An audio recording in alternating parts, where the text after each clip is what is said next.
எதிர்நீச்சல் நேயர்களுக்கு என்னுடைய புரட்சிகரமான வாழ்த்துக்களையும் வணக்கத்தையும் தெரிவித்துக் கொள்கிறேன்.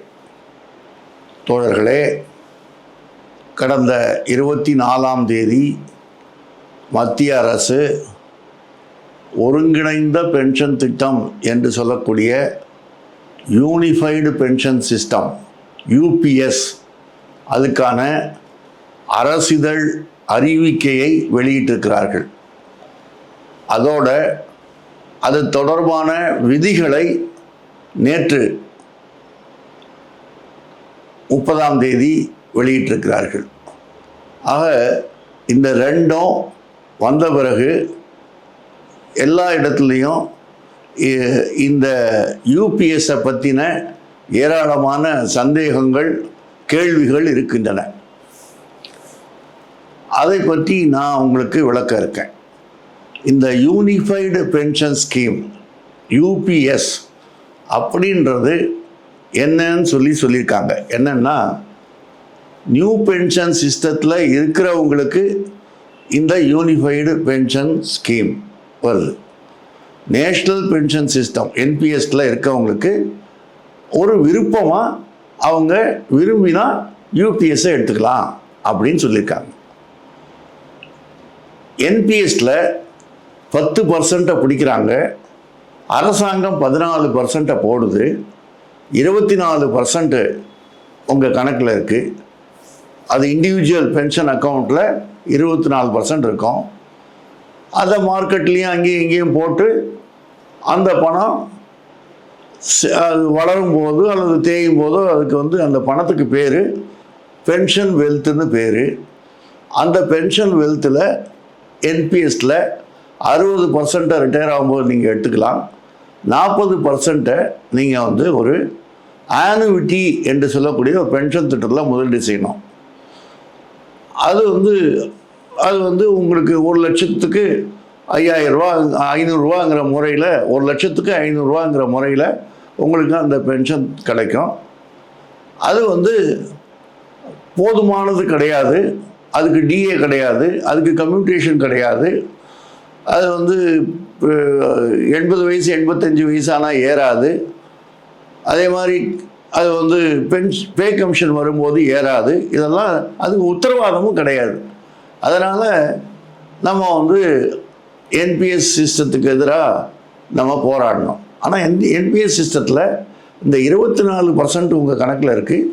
60% எடுத்துக்கலாம், 40% ஆனுவிட்டியில் போடலான்னு சொன்னேன் இல்லையா? அந்த 40% கணவனும் மனைவியும் பென்ஷன் வாங்குறவங்க 2 பேரும் இறந்ததுக்கு பிறகு அந்த 40%ம் அந்த குடும்பத்துக்கு திரும்பி வந்துடும். இதுதான் NPSோட ஒரு சுருக்கமான விளக்கம். இன்றைக்கி யூனிஃபைடு பென்ஷன் சிஸ்டம் வந்திருக்கு. நீங்கள் பார்த்தீங்கன்னா இதில் நீங்கள் 10% போடுறீங்க. அரசாங்கம் 10% போடுது. அதுக்கு சமமாக ஒரு 10% போடுது. 20% உங்கள் கணக்கில் இருக்கும். இண்டிவிஜுவல் பென்ஷன் அக்கௌண்ட் அப்படின்னு அந்த கணக்கில் 20% இருக்கும். அரசாங்கம் ஒரு 8.5% போடுது. அதை அவங்க கணக்கில் வச்சுருப்பாங்க. அது பூல் கார்பஸ்ன்னு பேர். அதில் அவங்க வச்சுருப்பாங்க. இண்டிவிஜுவல் அவர் 2 விதமாக அவர் இன்வெஸ்ட் பண்ணலாம். தானே விரும்பி பல திட்டங்களில் முதலீடு செய்யலாம், அல்லது அரசாங்கமே அந்த PFRDAவே சொல்லக்கூடிய டிஃபால்ட்டு சிஸ்டத்துலேயும் நீங்கள் இன்வெஸ்ட் பண்ணலாம். எப்படியாவது இன்வெஸ்ட் பண்ணி அது பணம் ஏறுதோ இறங்குதோ மார்க்கெட்டுக்கு தகுந்த மாதிரி அது உங்களுக்கு தெரியும். அது லாஸ் ஆஃப் பிரின்சிபல் கூட அதில் இருக்கிறதுக்கு வாய்ப்பு இருக்குதுன்னு ரிஸ்க் இருக்குது. எப்படியோ அது நீங்கள் ரிட்டையர் ஆகும்போது அந்த பணம் இருக்குது இல்லையா, உங்கள் 20% உங்கள் கணக்கில் இருக்கு இல்லையா, அதுக்கு பேர் இண்டிவிஜுவல் கார்பஸ்ன்னு பேர். அரசாங்கம் 8.5% வச்சுருக்கு இல்லையா, அதுக்கு பேர் பூல் கார்பஸ்ன்னு பேர். இந்த இண்டிவிஜுவல் கார்பஸில் 20% இருக்கிறது நீங்கள் நடுவில் வித்ட்ரா பண்ணலாம்.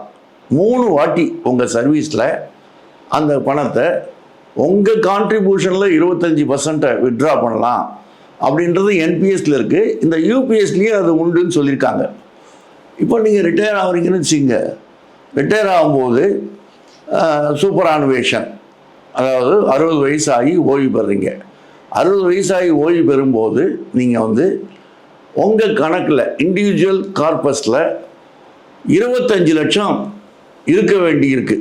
நீங்கள் ஒன்றுமே எடுக்கலை, ஒழுங்காக பணம் கட்டியிருக்கீங்க, நடுவில் விட்ராவே பண்ணலை அப்படின்னா 25 லட்சம் இருக்குதுன்னு வச்சுக்கோங்க.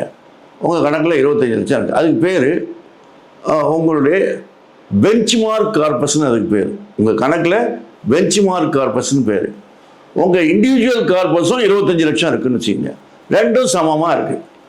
அது மாதிரி இருக்கக்கூடிய சூழ்நிலையில் நீங்கள் 25 வருஷம் சர்வீஸ் போட்டிருந்தா உங்களுக்கு உங்கள் சம்பளம் 50,000ன்னு வச்சுக்கோங்க. 50,000த்தில் 25 வருஷம் சர்வீஸ் போட்டிருக்கணும், இந்த இண்டிவிஜுவல் கார்பஸும் பெஞ்ச்மார்க் கார்பஸும் சமமாக இருக்கணும். அப்படி இருந்ததுன்னு சொன்னால் உங்களுக்கு உங்கள் சம்பளத்தில் பாதி 50% பென்ஷன் உண்டு.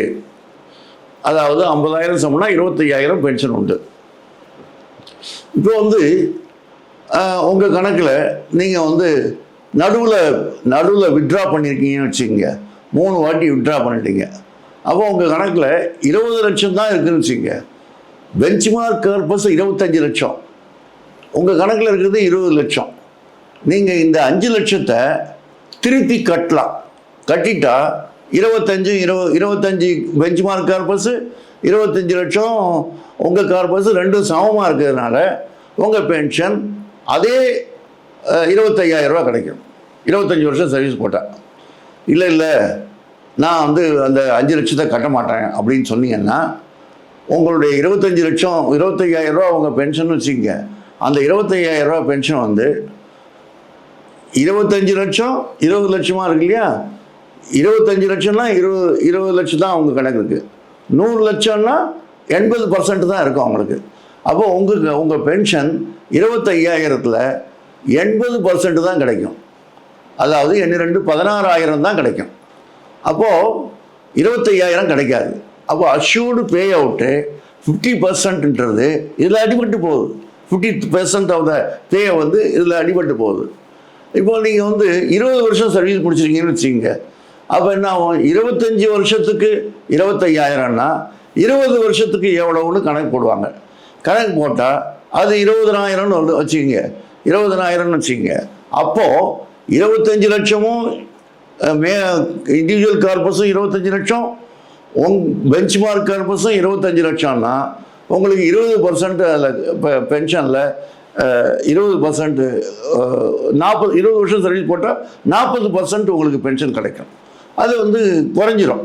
அதாவது இந்த 25 லட்சத்தில் 25,000த்தில் 40%னா 4×1 10,000 ரூபா வரும்.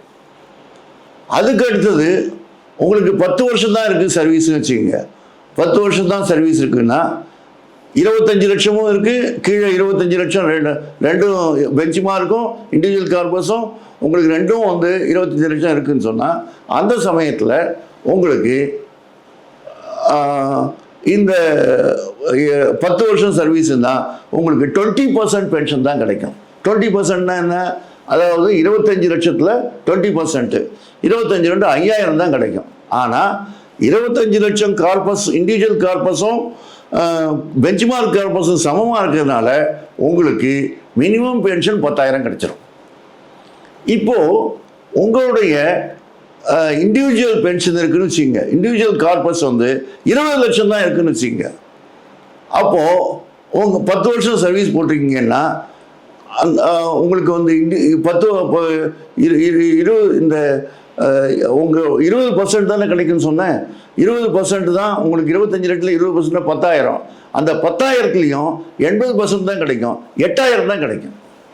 8,000 கிடைக்குதுன்னு சொன்னாக்கா அந்த மினிமம் பென்ஷன் 10,000ன்னு சொல்லியிருக்காங்களே, அந்த 10,000 உங்களுக்கு இண்டிவிஜுவல் கார்பஸ் வந்து 20 லட்சம் தான் இருக்குது, பெஞ்ச்மார்க் கார்பஸ் குறைவாக இருக்கிறதுனால 8,000 தான் உங்களுக்கு கிடைக்கும். மினிமம் பென்ஷன் 10,000ங்கிறது ஏமாத்து வித்தை. அதில் 8,000 தான் கிடைக்கும். இன்னொரு விஷயம் இருக்குது. இதில் இன்னொரு விஷயம் என்னன்னு சொன்னால், நீங்கள் வந்து உங்கள் 25 லட்சத்தில் 60% எடுத்துக்கிறீங்கன்னு வச்சுக்கோங்க, எடுத்துக்கலாம்னு இப்போ அனுமதி பண்ணியிருக்காங்க. முதல்ல நோட்டிஃபிகேஷனில் அது இல்லை, ஆனால் இப்போ வந்து ரெகுலேஷன்ஸில் போட்டிருக்காங்க 60% நீங்கள் எடுத்துக்கலாம்னு சொல்கிறாங்க. 60% நீங்கள் எடுத்துக்கிட்டீங்கன்னா உங்கள் பென்ஷன் 25,000ன்னா 60% நீங்கள் எடுத்துக்கிட்டா மீதி 40% 10,000 தான் உங்களுக்கு பென்ஷன் கிடைக்கும். 10 வருஷம் சர்வீஸ் போட்டாக்க உங்களுக்கு 60% எடுத்துக்கிட்டிங்கனாக்கா உங்களுக்கு 10,000 பென்ஷன் இருந்தால் 6,000 தான் கிடைக்கும். அதே நேரத்தில் 60% எடுத்தீங்கன்னாக்கா 10 வருஷம் சர்வீஸ் போட்டிருந்தவங்களுக்கு அவருக்கு வந்து 8,800 தான், 8,000 தானே உங்களுக்கு பென்ஷன் சொன்ன ஒரு கணக்கில், அந்த 8,000ல் 60% தான் கிடைக்கும்.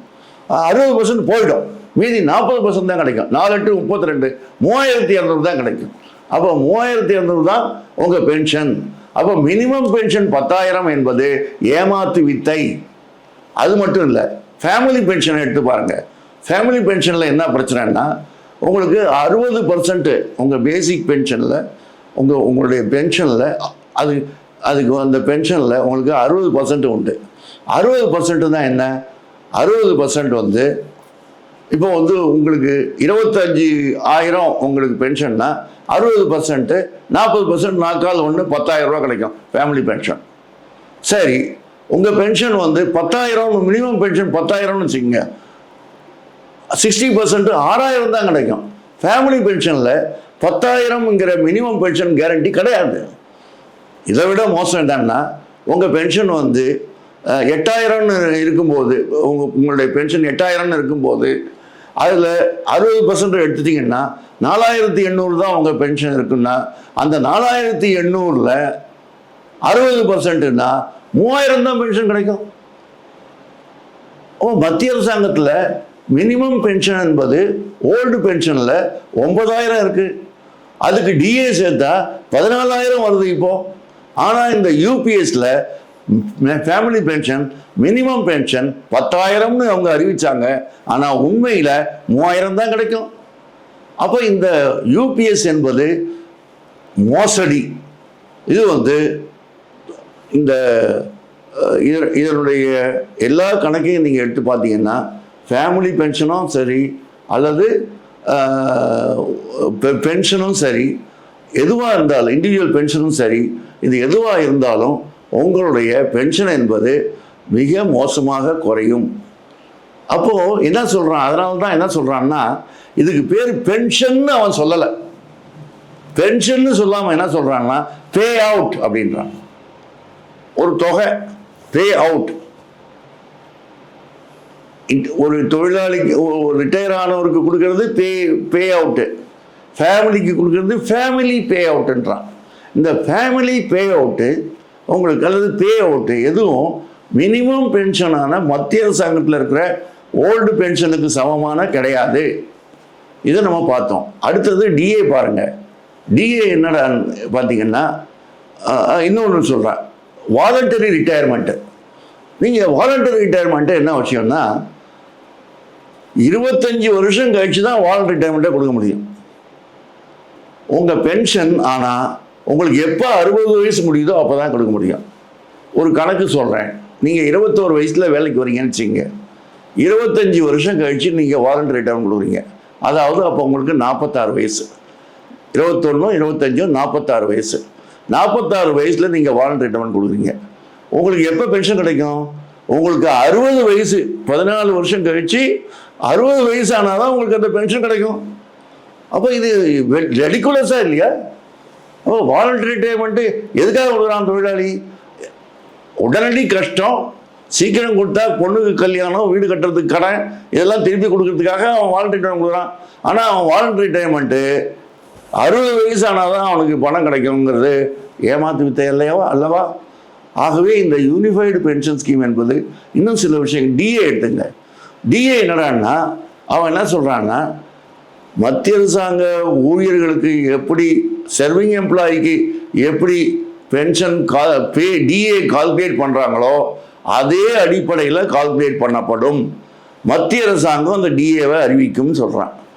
என்னடா விஷயம்னு பார்த்தீங்கன்னா, டிஏ வந்து உங்களுக்கு மத்திய அரசாங்கத்தில் இப்போ 53%.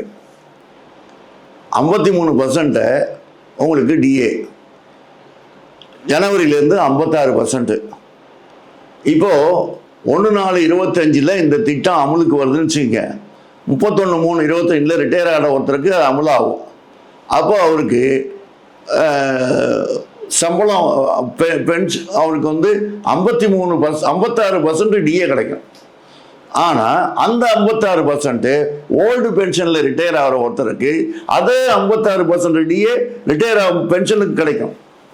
ஆனால் இவங்க என்ன சொல்கிறாங்கன்னா அதே பர்சன்டேஜ் உனக்கு கிடையாது, அதுக்கு பதிலாக நாங்கள் ஒரு கணக்கு போட்டு ஒரு டிஏ அறிவிப்போம் அப்படின்றான். அந்த அடிப்படையில் பார்த்தீங்கன்னா 2024 வருஷத்தில் 12 மாதத்தில் என்ன விலைவாசி புள்ளி இருந்ததோ அந்த விலைவாசி புள்ளியோட சராசரியை எடுப்பாங்க. 12 மாதத்தையும் கூட்டி 12ஆல் வகுத்தா சராசரி விலைவாசி புள்ளி வரும். சராசரி விலைவாசி புள்ளி 100 வந்ததுன்னா அதுக்கு மேலே ஒவ்வொரு 12 மாதம் ஒவ்வொரு வருஷத்துக்கும் 6 மாதத்துக்கு ஒரு வாட்டி டிஏன்னு வச்சிங்க. அப்போ அதுக்கு முன்னாடி உதாரணமாக அடுத்தது ஜனவரியில் ஏப்ரலில் ரிட்டையர் ஆகிறதுக்கு 0 தான் டிஏ ஆரம்பிக்கும். உங்கள் பென்ஷன் உங்கள் பே அவுட்டு 10,000னா டிஏ 0 தான். உங்கள் பே அவுட்டு 25,000னா டிஏ 0 தான். அப்போ டிஏ என்பது உங்களுக்கு 0வில் ஆரம்பிக்கும். அதுக்கப்புறம் அது 3-4ன்னு ஏறலாம்னு வச்சுக்கோங்க. ஆனால் 0வில் தான் டிஏ ஆரம்பிக்கும். மத்திய அரசாங்க ஊழியர்களுக்கு இருக்கக்கூடிய அந்த டிஏவுக்கு சமமாக அதே டிஏ உண்டு என்று சொல்லவில்லை. ஆகவே தான் நான் சொல்கிறேன், இந்த டிஏவும் 0வில் ஆரம்பிக்குது. அடுத்த விஷயம் என்னன்னு சொன்னால் லம்சம் பேமெண்ட்டு. லம்சம் பேமெண்ட் வந்து ஒரு லம்சம் பேமெண்ட்டை அறிவிக்கிறாங்க. நீங்கள் வந்து இந்த லம்சம் பேமெண்ட் வந்து உங்கள் சம்பளத்தோட பென்ஷன் பே அவுட்டோட சேர்த்து கொடுப்பாங்க. அந்த 60% வித்ட்ரா பண்ணுறீங்கல்ல, அதுக்கு பேர் வித்ட்ராயல், லம்சம் வித்ட்ராயல். அந்த லம்சம் வித்ட்ராயல் வந்து உங்கள் இண்டிவிஜுவல் கார்பஸில் 60% வித்ட்ரா பண்ணுறீங்க. அதே நேரத்தில் நீங்கள் வந்து லம்சம் அமௌண்ட்டும் ஒன்று உங்களுக்கு கொடுப்பாங்க. அது என்ன லம்சம் அமௌண்ட்டுன்னா, ஒன்று வந்து 6 மாத சர்வீஸுக்கு உங்கள் பேசிக் பே ப்ளஸ் டிஏவுக்கு 10% கொடுப்பாங்க லம்சம் அமௌண்ட்டு. ஒரு வருஷத்துக்கு 20% உங்கள் பேசிக் பே ப்ளஸ் டிஏ வரைக்கும் 20% கொடுப்பாங்க. இந்த 20% உங்களுக்கு 40 வருஷம் சர்வீஸ் இருந்தாலும் அது உண்டு. இது வந்து கிராஜுவிட்டிக்கு சம்மந்தம் கிடையாது. கிராஜுவிட்டி தனியாக, அது ஒரு வருஷம் சர்வீஸுக்கு 1/2 மாத சம்பளம் கிராஜுவிட்டி. ஆனால் இந்த நோட்டிஃபிகேஷன்லையோ ரெகுலேஷன்லையோ கிராஜுவிட்டி பற்றி சொல்லலை. ஆனால் நியூ பென்ஷனில் கிராஜுவிட்டி சொல்லியிருக்கு. ஏற்கனவே ப்ரெஸ் ரிலீஸில் கிராஜுவிட்டி இல்லாமல் லம்சம்னு சொல்லியிருக்காங்க. அப்போ அந்த லம்சம் என்பது அது தனியாக கணக்கிட்டு தனியாக ஒரு தொகை கொடுக்கப்படும். இன்னொரு விஷயம் என்னன்னு சொன்னால், இதில் 25 வருஷம் சர்வீஸு 20 வருஷம் சர்வீஸு இதெல்லாம் ப்ரொபோர்ஷனேட்டாக அவங்க பென்ஷன் குறையும்னு சொன்னாங்க. அதே மாதிரி 60% எடுத்தால் அதுலேயும் ப்ரொபோர்ஷனேட்டாக பென்ஷன் குறையும். நீங்கள் வந்து பெஞ்ச்மார்க்கு கார்பஸ் உங்ககிட்ட இல்லைன்னா அதுலேயும் ப்ரொபோர்ஷனேட்டாக பென்ஷன் குறையும். ஸோ இந்த மாதிரி வந்து பென்ஷன் என்பது பே அவுட் என்ற பேரில் மிக குறைந்த அளவுக்கு கொடுப்பார்கள் என்பதை நம்ம பார்த்தோம். அடுத்த விஷயம் இதில் என்னன்னு சொன்னால், டிஏ மோசடி பார்த்தோம். ஓல்டு பென்ஷனில் என்ன இருக்குது? பென்ஷனில் கம்யூட்டேஷன் இருக்குது. 40% பென்ஷனை நீங்கள் வந்து 12 வருஷத்துக்கு கணக்கு போட்டு முன்னாடியே வித்ட்ரா பண்ணலாம். 15 வருஷம் கழிச்சு அது திரும்பி கிடச்சிரும். அதுக்கு டிஏ வந்து 100% பென்ஷனுக்கும் டிஏ உண்டு. ஸோ இது வந்து உங்களுக்கு இப்போ இந்த யூபிஎஸ்ல கம்யூட்டேஷன் கிடையாது. அடுத்தது 80 வயசு 85 வயசு 90 வயசு வரும்போது 100 வயசு வரைக்கும் 20%, 30%, 40%, 50%, 100% பென்ஷன் வந்து அடிஷ்னல் பென்ஷன் கிடைக்கும். அதுவும் கிடையாது. பே கமிஷன் வரப்போகுது. இப்போ 8வது சம்பள கமிஷன் வரப்போகுது. 8வது சம்பள கமிஷன் வந்ததுன்னா ஓல்டு பென்ஷனில் பென்ஷன் ஏறும், சம்பளமும் ஏறும், அதே அளவுக்கு பென்ஷனும் ஏறும். ஆனால் யூபிஎஸ்ல அது ஏறாது. ஸோ இது எதுவுமே ஓல்டு பென்ஷனுக்கு ஈக்குவலாக எதுவுமே கிடையாது. அவர் நம்ம என்ன கேட்டோம், என்பிஎஸ் வேணாம், ஓபிஎஸ் கேட்டோம். இதில் வந்து உங்களுடைய 100% உங்களுடைய கணக்கு இருக்கு இல்லையா, இண்டிவிஜுவல் கார்பஸ் இருக்கு இல்லையா, இந்த இண்டிவிஜுவல் கார்பஸை முழுக்க நீங்கள் வந்து பூல் கார்பஸில் போட்டுடணும், அதுக்கு ஒத்துக்கணும். அப்போ தான் உங்களுக்கு இந்த சலுகைலாம் கிடைக்கும். அதில் 60% எடுத்தாலும் சலுகை போச்சு, குறைஞ்சாலும் சலுகை போச்சு, மினிமம் பென்ஷன் கேரண்டியும் கிடையாது. அப்போ இண்டிவிஜுவல் கார்பஸ் முழுக்க அங்கே போடணும். என்பிஎஸ்ல கூட உங்களுக்கு 60% எடுத்துக்கலாம், 40% ஆனுவிட்டி வாங்குறீங்க, அப்புறம் 2 பேரும் இறந்ததுக்கு அப்புறம் அந்த 40% ஃபேமிலிக்கு திரும்பி வரும். ஆனால் இங்கே என்னன்னா 100% கவர்மெண்ட் எடுத்துக்கும். அப்போ இந்த மாதிரி ஒரு யூபிஎஸ் என்கிற ஒரு மோசடி திட்டத்தை இந்த அரசாங்கம் அறிவிச்சிருக்கு. அதனால தான் இது வந்து ஓல்டு பென்ஷனுக்கு எந்த வகையிலையும் சமமானது கிடையாது. இது வந்து நம்ம கோரிக்கை ஓல்டு பென்ஷன். ஆகவே நம்ம என்ன சொல்கிறோம், இந்த பே அவுட்டு அப்படிங்கிற பேரே அவுட்டு, மோசமான பேர். இதை வந்து பென்ஷன் இல்லை, இது பே அவுட் என்று சொல்வது நம்ம ஏமாற்றக்கூடிய அது உண்மையான பேர் அதுதான், பென்ஷன் கிடையாது. ஆகவே இந்த பேர் வந்து நாம் கடுமையாக எதிர்க்கிறோம். இந்த யூபிஎஸ்ஸை நாம் கடுமையாக எதிர்க்கணும். ஓல்டு பென்ஷனுக்கு ஈடு எதுவும் கிடையாது. ஆகவே தான் சிஐடியு ஓல்டு பென்ஷனை தான் முக்கியம், ஓல்டு பென்ஷன் தான் வேணும், யூபிஎஸ் வேண்டாம் என்று அவர்களும் அறிக்கை விட்டிருக்கிறார்கள். மத்திய அரசு ஊழியர்கள், டிஆர்இயு எல்லாரும் இந்த யூபிஎஸ்க்கு எதிராக அணிதிரள வேண்டும். ஓல்டு பென்ஷனுக்கு மாற்றாக எதுவும் கிடையாது என்று கூறி முடித்துக் கொடுக்கிறேன்.